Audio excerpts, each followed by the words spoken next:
So the way that we're going to roll this is you guys can grab some chairs if they're available as you're wandering in. But the way that we're going to roll this is it's a very open floor, which means that if you have a question that you would like to ask our guests, then we are going to come around with a mic and let you ask those questions. Anything is fair game, but just be warned, there's a couple of wild wires in the bunch. But to start off with, we have got one question that I have let all three of our guests know about, or at least one of our three guests know about, and that is if there is one question that you have always wanted to answer at a convention, but you've never been asked, what is that question, and what would your answer be? What is your favorite ship? I've always been wanted to be asked that. My answer is Denki and Bakugo's mom.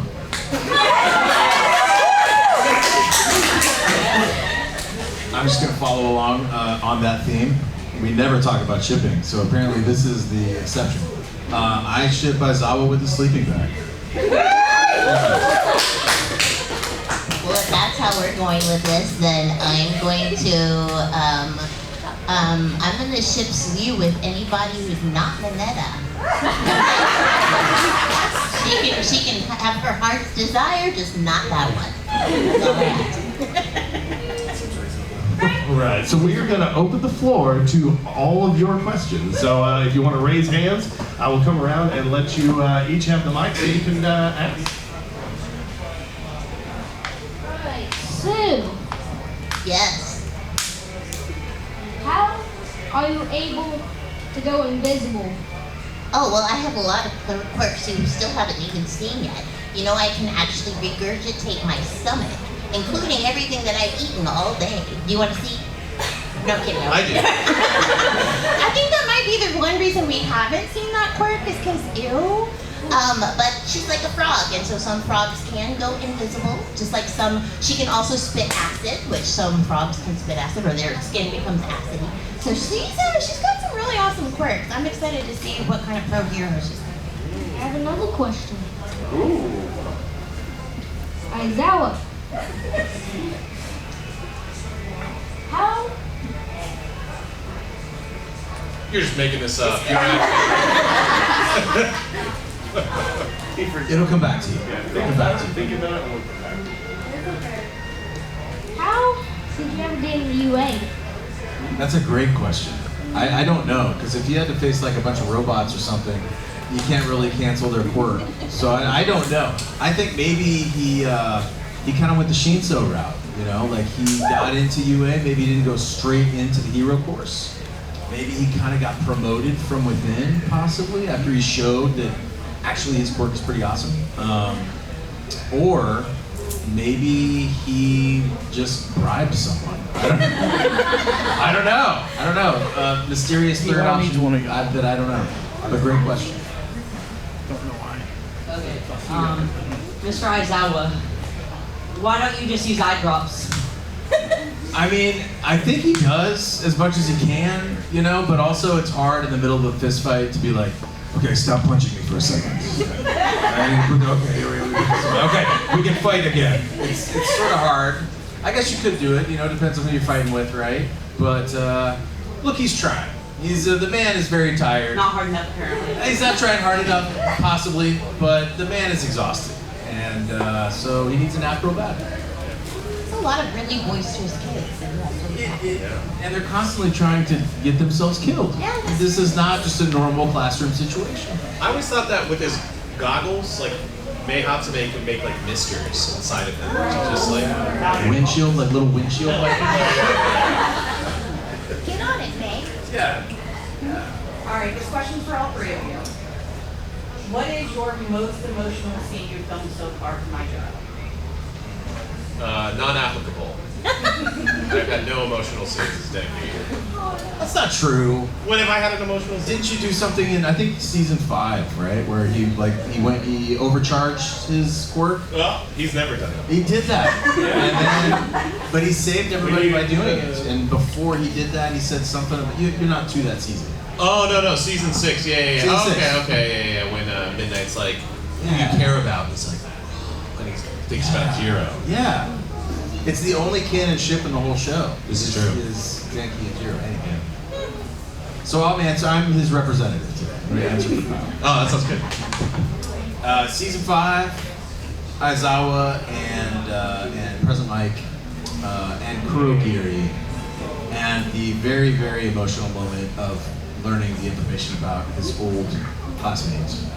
And Aizawa actually cried, like what never happens. He actually cried. Yeah, I saw that when you and President Mike were interrogating Fury, and you could see the tears. That was why you were keeping so much of your quirk, keeping him at bay, because you were crying so your eyes were. And it was watering his eyes. Yeah, that's what he should do instead of eye drops. Is he should just cry more. Yeah. Oh, yeah. Hey, there's nothing wrong with crying. You're right. Wow. But I do have a question. Huh? Are you gonna? Oh, well, I would have said season 3, the dorm room episode at first. And now I'm not going to give any spoilers, but last season there was a scene with Toga and Ochako, and I got to be kind of in the middle of all of that. And I got to text my friends and go, holy crap, y'all made me cry. So, Alright, so my question for you three is, we know the Mount Rushmore of My Hero Academia was All Might, Endeavor, Hawks, and so on and so forth. On your own personal Mount Rushmores, who would be your top heroes? I think the moms of the world don't get enough credit. I'm gonna say Deku's mom. Deku's mom's got to be on there because her son had no hope of being a hero at all, and yet she still believed in him, and she still kept the faith. I think moms in general don't get enough credit for the faith they put in their kids. Ultimately, Deku's mom is kind of the hero of the story, because if she had not continued to believe in Deku, he never would have kept going. All she had to do was say, honey, it's not going to happen for you. And that would have been the end of the story. So, in a way, I think she should be on Mount Rushmore. Anime Mount Rushmore. I mean, is it too spot on to say Mount Lady should be on Mount Rushmore? but it would have to be her booty. Yes. Yeah, Vanetta would definitely go for Mount Lady. Yeah. Seriously, he was a horn dog anyway. I think even Jamie, I think Mount Lady, the voice of Mount Lady would be like, yes, just the booty. Just the booty. Just the booty. God, it's hard. So my favorite character in My Hero has to do with the person that plays it. You guys will get it. Joel McDonald is like a dude's dude. Like, he is so dudey that he like builds with wood and like furniture and stuff. And he plays Aoyama. So to hear Aoyama's voice and personality coming out of a guy that's like a dude is so funny to me. So I would put him on Mount Rushmore just because he's so far from that character, so far removed. And so really well, that would be really, really egotistical of me to say myself. And if you gotta remember, with Aizawa, that dude, you wouldn't care either way, right? That's true. It'd be like, That'd be the last thing that Aizawa would ever want. Of course, Genki over here would be like,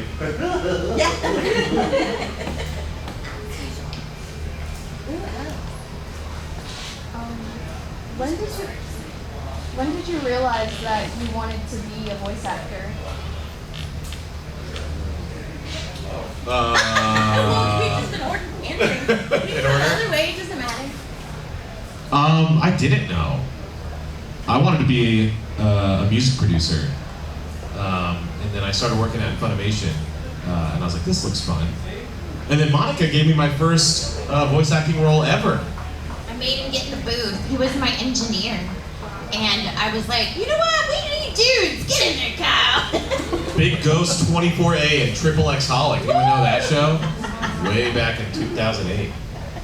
Before it looks like most of you were even born. Right?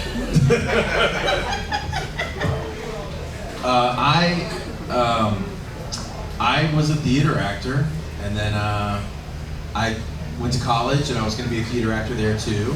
And I quickly realized that they were trying to the program was very geared towards teaching. And so I didn't want to necessarily teach, I wanted to be an actor. So I changed my major. And when I changed my major, they were like, you can do this radio course and it has voiceover. So I was like, yes, I'm doing that. And once I got a taste of being out behind the mic, it was just planted in my brain. Like, I would love to do this. Like, I didn't really necessarily have that as the primary goal. I actually moved out to California for a year with my buddy because we were going to be famous actors. And so we were able to afford living there for approximately 8 months. And then we came home and I finished my degree. And I got a chance to audition at Funimation back in 2010. And so I just didn't even know this was possible, honestly. Like, I didn't know it was right down the street. I didn't know so much. And so right place, right time. And my first part was being a Marine in One Piece, nameless Marine, run on the screen and say, you know, oh no, it's Monkey Luffy or whatever, and then just get punched out of the show forever. So that was my auspicious start. I was not very good when I started, especially with the technical aspects of it. The directors were having a lot of fun with me because I didn't know anything. And so the whole first year was just me learning. And but no, I didn't start off really like dreaming of doing this necessarily. It just sort of was an opportunity. And once I started doing it, it was so much fun that I couldn't stop doing it. Same thing, different story, but like, I never thought about the fact that animation doesn't have its own place. I mean, I was a smart kid, so I'm sure that I knew that there was somebody behind it, but I never thought of that as like a career. And it wasn't until I was in college, and it's funny how it all comes full circle. This lovely gentleman named Jason Douglas, you might know him as the voice of Beerus, who was also Tobin on The Walking Dead, incredibly talented. We went to college together, and he was like, hey. Actually, I should say, hey, I'm doing this thing. Yeah, look up. Yeah, it's like, he's looking down at me. I'm doing this thing. He's like 6'7". And he's like, and it's all about kids saving the world. And you sound like a kid, so you should totally do this. And I'm like, I don't know if I should love you or punch you right now. But I called, and it was so weird. You know how sometimes life just lines everything up perfectly for you. I called, and they just happened to be having their first round of open auditions that weekend. And so I went and I auditioned and I fell in love. I already knew what anime was because my brother was a huge anime fan. I just had no idea that they dubbed it in Houston, Texas at the time. So yeah, I think a lot of us just kind of fell into it. So one of the things I always tell people that are interested, I'm like, theater is such a great place to start because you're gonna learn so much. I still to this day use tricks and techniques that I learned in theater constantly.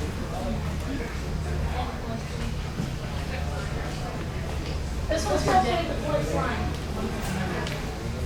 If Denki had to fight any electric character from any other form of media, who would he win against and who would he lose against? Who are some other electric people? Pikachu. Pikachu? What season Denki? Because season 1 and 2 Denki is Pichu, season 3 through 5 is Pikachu, and 6 through 8 is Raichu. So season 1 and 2 Denki would lose to Pikachu or Raichu. Season 3 through 5 Denki would beat Pichu. What a nerd. I can't think of any other electric people.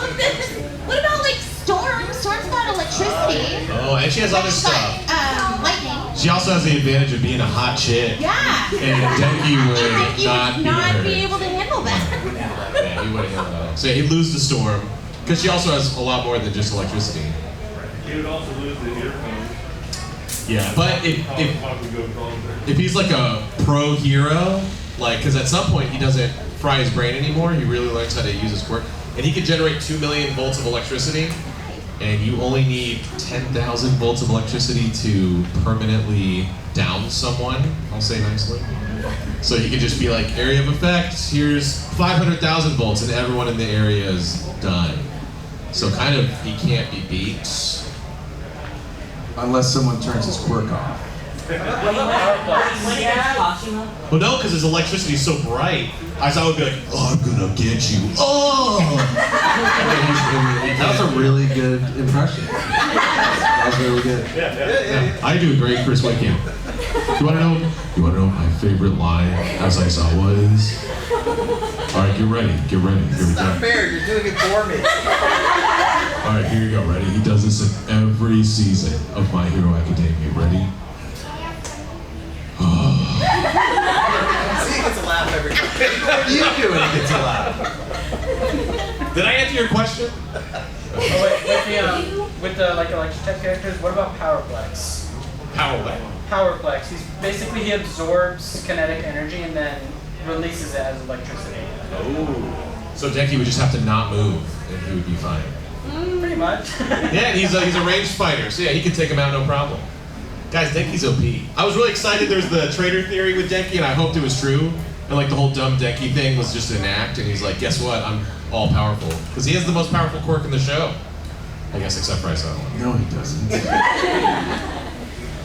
Even with one eye, you can still think. Aizawa has the most powerful quirk because turn off your quirk and then you have to beat him in a fist fight.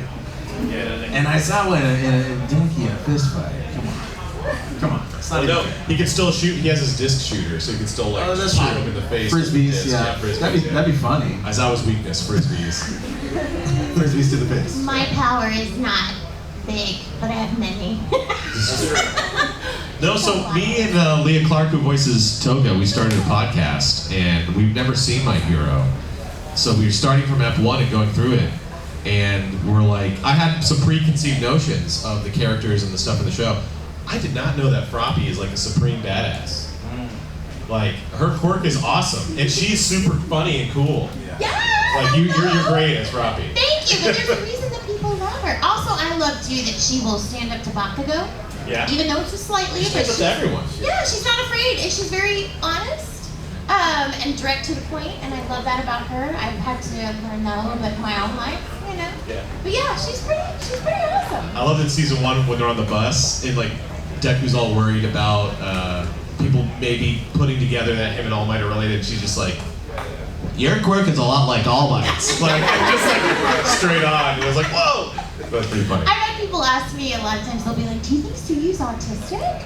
And I'm like, it's up to you, because I love that people can watch the show and see themselves in it. And I'm like, but she's very direct, you know? So it's very possible. She's frog-tisted.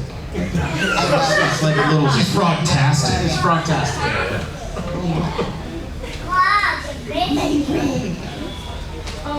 So your characters are all heroes. What do you think their villains would be? There was a little while where everybody was speculating, like, who's gonna be the bad person and all that kind of stuff. And I remember thinking, like, Froppy has a heart of gold, so I know that she would never, like, do anything to upset her friends, but at the same time, she would make such a good villain. I just don't know what her name would be. Poison dart. Ooh, I like that. Yeah, I'm gonna go with that. Or the Harley Quinn frog. Yes. On my wrist, there's a bracelet that says cheese. So I think that would be Denki. Cheese. Because he turns people into cheese with his electricity. Right? That's not how cheese works. They call you Static Gouda. Static Gooder? Gouda. Static Gouda. Gouda cheese. I think Eraserhead would just be the eraser. And I think he would use his quirk to stealthily disable heroes' quirks and then murder them with his knife. He could just be like an assassin, you know? Oh, kind of like Stain. He's just sort of like the Solid Snake of, you know, the My Hero world. The eraser. Speaking of Stain, I don't know who just said Stain. So I knew nothing about Stain, and we just got through the Stain stuff. Stain is awesome. Like, he is super cool. And for those of you, anybody watching Vigilantes yet? So Vigilantes has the origin story of Stain. Stain was a hero, and then I won't tell you the rest of it. Oh, okay. But it's got a really cool origin story for Stain. Yeah. My question is a little bit similar. So if they were villains, what would their motives? Oh, what are their motives?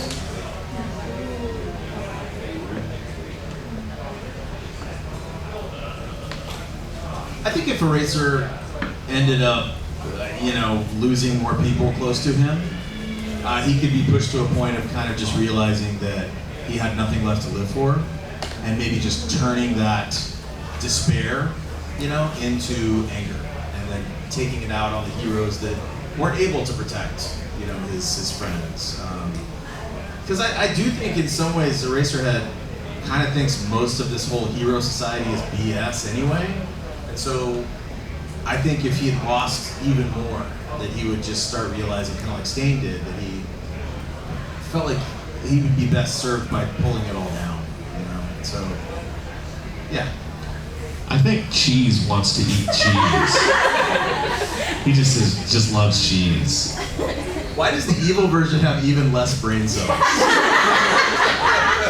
feel like the evil version should be smarter somehow. He doesn't have Aizawa. Yeah, Or maybe he's like really dumb until he turns into his form, and then he's like super smart. Oh, it's opposite. He's always dumb. And then he uses quirk and gets smart. And he likes cheese. And he likes cheese. I have no idea, honestly, because every time I think Tsuyu is at that point where she's like snapping somebody, she doesn't, because she's just a cinnamon roll. So the idea of even trying to think of a motivation, the only thing I could think of is like if somebody came in and wiped out all of her friends and all of her teachers and everybody she cared about, then she might be like, all right, I'm gonna get you. Now I'm gonna do it. But that would be catastrophic. So she wouldn't stand up for her friends and teachers until they're all gone. And she's like, all right, fine, I guess I'll do something. The lazy hero. I think that she's like one of those people that can see, like, I think that she looks at the villains and doesn't go, ooh, they're evil. She's like, oh, they're broken. They're people that need help. She always sees the best in people. So I feel like she would still be able to forgive, even if they took like, oh, chocolate from her. But if they took everybody from her, then I feel like she'd be like, all right, that's it. Now we're going down. But I don't want to think about that because that's happening. So you mentioned a character earlier from another series, Beerus. Yes. So speaking of that, this question is specifically for you, and that is, so you've got your character in My Hero Academia, Yes. and then you've got Bulma. Yes. Feels like two completely different sides of the spectrum. Yes. So what is the balance like for going from a character like Bulma to a character like Froppy? Here's what I love about voice acting, I'm sure you guys would agree, is that when you're voice acting, you are not on camera, right? It's all about what you look like. It's like, oh, you have the right look or you don't have the right look. Voice acting, I can literally be anything. I played inanimate objects. I was a toaster in an anime once. Like, it's ridiculous. I play critters. I play a duck in One Piece, you guys. So, like, I love that about anime, and being able to, like, come up with these different voices, and, like, even Bulma sits in a different place than my normal voice, so being able to switch between those has been one of the most fun things about my entire career. So getting to be in these legacy shows that go on and on and on, and Black Butler is amazing. But Black Clover too is now turning out to be another one of those shonen that just keeps going.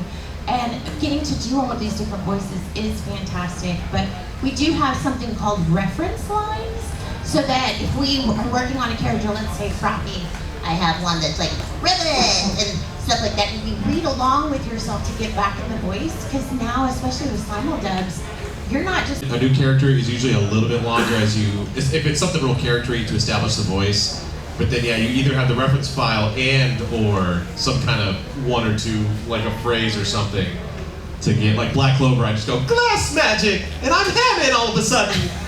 For me, with Mayrin, especially in Black Butler, I point over there because she's cosplay. But I always, while the beeps are going, I go, hey. The directors, every time, they're like, what are you doing? And I just let me do my thing. It's a process. My favorite, I don't know what character it was. It was Chris Kaysen in Fairy Tale. During the beeps, he'd go, hey! And that's how, every single cue, and that's how he stayed in voice. Okay, so I have a question. It's a ship for My Hero Academia. That's One Piece. There's no ships in My Hero. Get it? Okay, so All Might and Deku's mom. That's true. We learn later in season 8, actually, that All Might is Deku's dad. Don't listen to him. So I have one more question, and that is for Denki.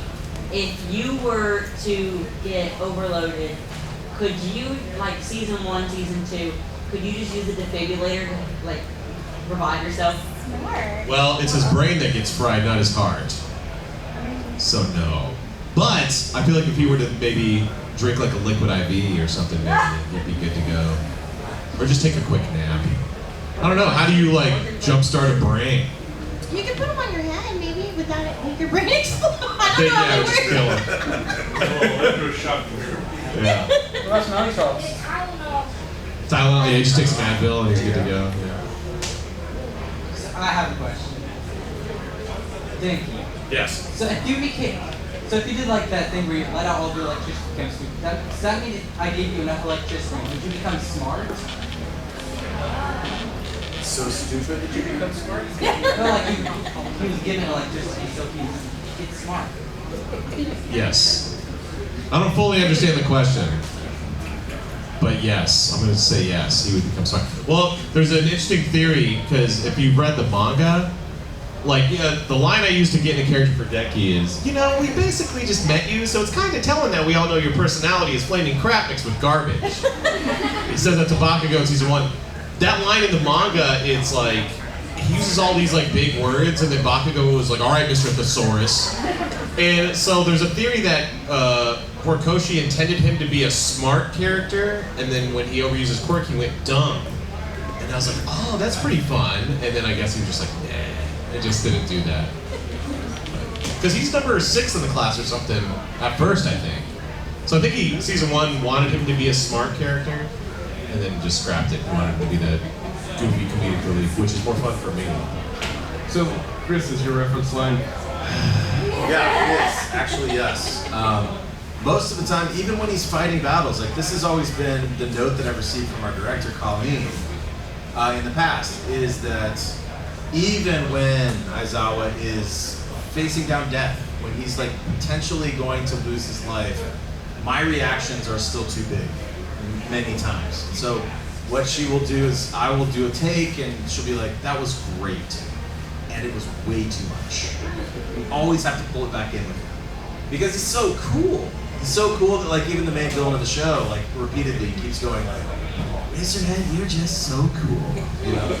And so it ends up being an exercise in trying to find, because too flat is gonna be too flat. So it's just always trying to find that sweet spot with him. With the exception of a few times when he finally will let out, you know, all those emotions. It's very rare. But yeah, so reference line wise, it's mostly that big deep sigh. But the other thing is we've been doing these characters for so long, we don't really need reference lines for these characters. You know, if you're in a new show and it's a recurring character in a new show, it's nice to have some kind of reference, you know, because you've only spent like 2 weeks with them or whatever, so it's nice to have something to remind you, get you back to boys. Yeah. So I have 2 questions. One, is your goofy Uber question. What is a secret talent that Denki has that no one knows? It's not cheese. It's not cheese. It's not cheese. He's really good at milking cows. A secret talent? He's really good at Magic the Gathering. Yeah, he's like he's like a world champion Magic the Gathering player. I like it. I like it. My second question is, if your character had to face off, which one would you rather do? One for All or the Rat God Nezu? Rat God. Well, Denki lost to Nezu, and him and Mina lost in season 2. But if we're talking about like current Denki, he can beat anyone. He has the most powerful quirk in the show, by far. Not only is he a ranged fighter, he's an area of effect fighter. He just needs to be more confident. He's just a little bit of a scaredy cat. Can he outsmart him though? Nezu? Yeah, you just pick, where's the rat? Got him. Because Nezu, his quirk is... It's a very short episode. Yeah. I would title that episode, Where's the Rat? Yes.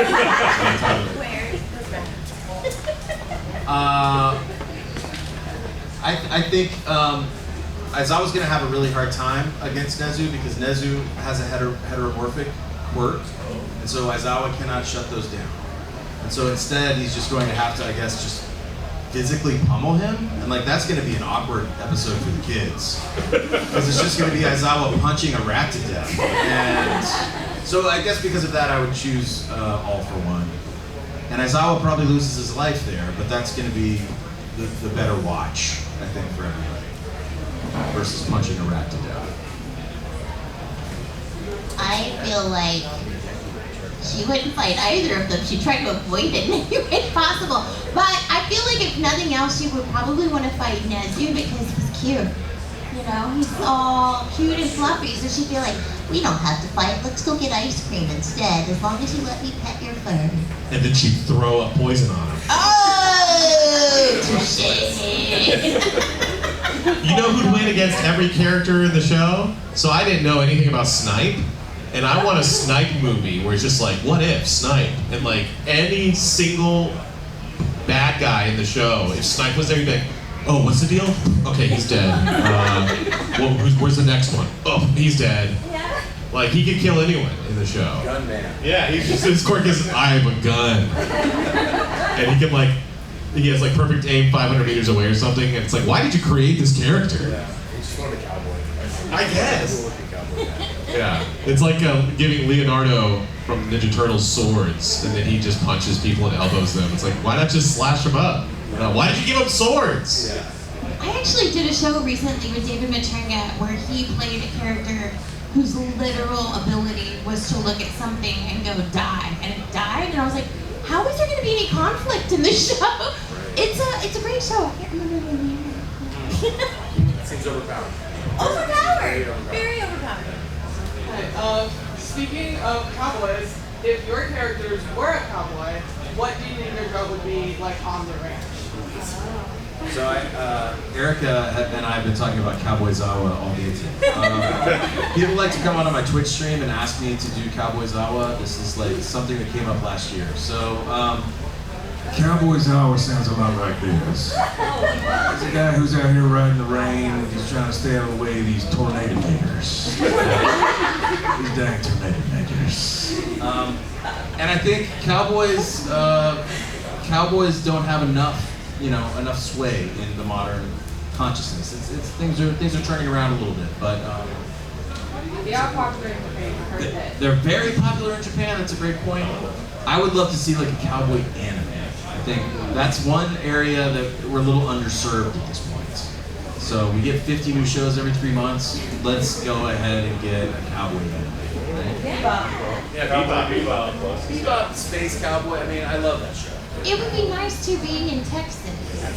Because, right now, I know poor Caitlin has been working on Black Butler where everybody's in Germany and everybody has to have a German accent, which is not easy in Texas. We had a show that was all cowboys, that'd be great. But I know that, let's see, if Miss Tsuyu was a cowgirl, I think that she would probably do the wrangling because she got that tongue and she could just wrangle all the critters up real easy like. So I think that's what she would do. You would have to watch your tongue a lot. Yeah, that's the only thing. Her tongue would be foul, but. Or maybe out.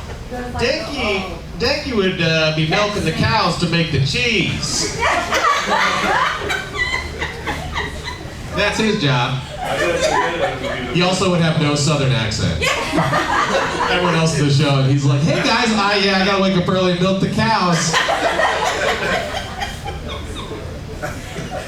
Good questions, you guys. This is fun. Talking about like the versatility you have as voice actors, if you got a chance to voice any other character on the show, who would it be, regardless of gender? I'm gonna be honest, if I was not Froppy, whom I love, because doing this voice is so much fun, I would totally want to be Toga. Toga's character is so cool to me. Except, there'd be a lot of of the show where it's not you, because she's someone else. That's true. That is true. But if I couldn't be me, I want to be Todoroki because a few years ago at Fan Expo Dallas, we did a live dubbing of season 3, and everyone when they had their first line got a bunch of applause. And it's like Cliff and Sabat and Brian are just like screaming their heads off doing all these fights and stuff. And Matrenga's just sitting there doing nothing. Yeah. And then it was finally his first line and he just goes, cool. And like the crowd went wild. I was like, what? I want to be that guy. Just don't do anything and then you get all the applause. I'm gonna say, yeah, I want somebody who does even less than Aizawa, which is impossible, so I don't know who that would be, but I'm gonna say Dobby. I think Dobby would be fun. He's so hot too. He's so hot. Right? Jason Liebricht and I have been on panels before, and it's been just me and him. So people will be talking to, and one person got up one time and said, you guys have really similar voices, and like that was a bad idea because then Jason Lieber was like, you know, you do have a really similar voice to me, and I'm a little sick of you taking all the jobs, frankly. And like it was just, and then it was the Jason Liebricht total rants and tangents, and that was a lot of fun. If you haven't seen Jason Liebricht, you should definitely go see him. Me and him sword fought with Mike Stands once on a panel. Okay, see, that's the thing. You never know what it's going to be. he's a live wire. Way live wire. So I would never want to actually... Live Wire, that's Denki's villain name. I would never want to take that away from Jason Liebricht at all, because he's perfect. But if it didn't exist, if it was a pocket universe, it'd be fun to be done. Okay, so I've got 2, but I'm going to start with the most common. I wouldn't say it's the most common, but it's been done before, but you all weren't sitting together, so it didn't work. In character, roast battle going down and back. Roast battle? I like them so much though. Yeah. What if we do a nice people battle? I feel like that's what Tsuyu would be. Compliment battle. What about a compliment? Compliment battle? Yeah. Oh wait. You have to say something authentically complimentary. In character? Yeah, In character. with the voices. Mr. Aizawa, even though you smell like cheese,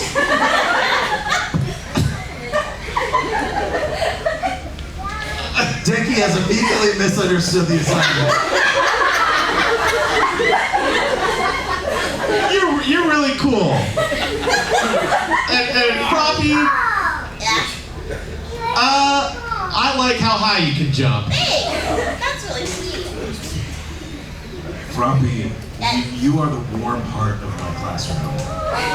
Around which everyone else gathers to feel the warmth of your love. Denki, you're a moron. But you're a powerful moron, giving hope to all other morons everywhere in the world. If I can make it, you can too. I'm gonna steal that from you just because otherwise I might lose my voice. Let's see, Denki. I really like the way that you stand, because you stand up to Bakugo too, and I appreciate that because I'm not always the only one. And I really love it, like when the power goes out and you all hook us up so that we don't have to like use generators or anything. That's really cool too, so thank you for that. And then Mr. Aizawa, thank you for giving me an A last semester. That was really awesome. But also thank you for that day where I didn't feel very good and you lent me your sleeping bag. That was very nice of you. Okay, second question. So you know how Spotify does like yearly like rewinds? What would be the top song on each of your playlists? Ours or our character? Your characters. So, I have a weird thing that I do, and I don't know why it's the song, but for whatever reason, whenever I go in to record Tsuyu, this song helps me get into character. And that is, as I walk through the valley of the shadow of death, I take a look at my life and realize there's nothing left. Cause but anyway, you get the gist. But I don't know why it's Gangsta's Paradise. But it's Gangsta's Paradise, so that'd probably be her #1. Probably her only song. I would say Hurt by Nine Inch Nails. The Johnny Cash version. Dark and sullen. I think Denki wouldn't fully understand how the Spotify rap works. So he would tell people it's like Espresso by Sabrina Carpenter, but it would actually be Weird Al's Amish Paradise. He wouldn't even know the difference. Hi there. Question for all three of you. Do you have any personal theories or backgrounds about the character that you voiced? About the what? Any theories about the characters? Oh, the characters. I think that the fact that Aizawa's scarf is still so unexplained to this day. My personal theory is he has another quirk. There's some other quirk going on there. Whether it's complementary to his existing quirk that we know about, or if it's a totally separate quirk that maybe even he doesn't fully know about. Some kind of hair quirk or some kind of telekinesis quirk, because the scarf still doesn't make any sense. Like how it works, why it floats, why it can do the things it does. It's just magic as far as the show's concerned. So I think there's something else going on there. I don't know. Other than being super excited about seeing her as a pro hero, I think she's going to be an amazing pro hero. Other than that, I think she's pretty straightforward. She just wants to be with her friends and make sure everybody's safe and do the good thing. She's, like I said, just a little silly. I have two. I think Denki has ADHD. And it's pretty clear. And that he has a crush on Bakugo's mom. All right. She's got it going on. So, ladies and gentlemen, we've got time for one more question. So I've heard that most voice actors can sing. Is there something like you guys could sing for us? On the top of your head. Is it your birthday? No. Oh, we can sing happy birthday. What about Amish Paradise? You called it, dude. Is it anybody's birthday in here today? Literally no one? There was a young lady, but she's not in here. I could sing all the words to the Weird Al Show theme song. What is a show? There was a show. I'm a big Weird Al fan. I don't know if anyone has realized that. Can you do the Mario Academia intro? No. I don't know. I don't speak Japanese. Musicals? Hero too. Oh, musicals. We all know. I don't like show tunes. Except for popular. We're gonna be popular. I've done a lot of musical theater over the years. Let's see, what can I sing real quick? Come on, babe, why don't we paint the town? And all that jazz, I'm gonna rouge my knees and roll my stockings down. Okay.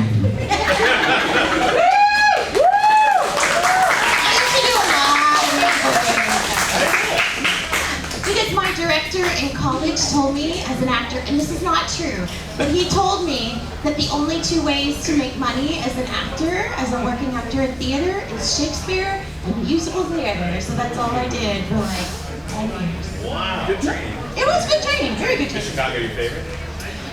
It's the show that I haven't gotten to do. I've gotten to play Sally Bowles in Cabaret. I've gotten to do all of these different shows, but I've never gotten to play either Velma or Roxy in Chicago. I don't take either.